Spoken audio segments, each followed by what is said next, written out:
3 دن مزید گزر گئے۔ اس دوران اس کے گھر والے بھی اس سے ملنے آئے تھے۔ وہ اپنے والدین کا اکلوتا بیٹا تھا۔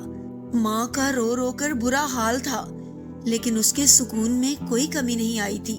وہ مسلسل سمجھاتا رہا کہ میں نے اللہ کے سامنے عرضی رکھ دی ہے، اسے پتا ہے میں بے گناہ ہوں، دیکھ لیجیے گا وہ مجھے کچھ نہیں ہونے دے گا۔ میں نے اللہ پر اتنا یقین اس سے پہلے صرف پڑھا ہی تھا، لیکن کبھی دیکھا نہیں تھا۔ میرے دل میں اب اس کے لیے عقیدت کے جذبات پیدا ہونا شروع ہو گئے تھے۔ شاید اللہ کی محبت ہوتی ہی ایسی ہے جو پتھر دل کو بھی پگھلا دیتی ہے۔ اور پھر جب اسے عدالت میں پیش کیا جانا تھا، اس سے ایک دن پہلے ہی عجیب واقعہ ہوا۔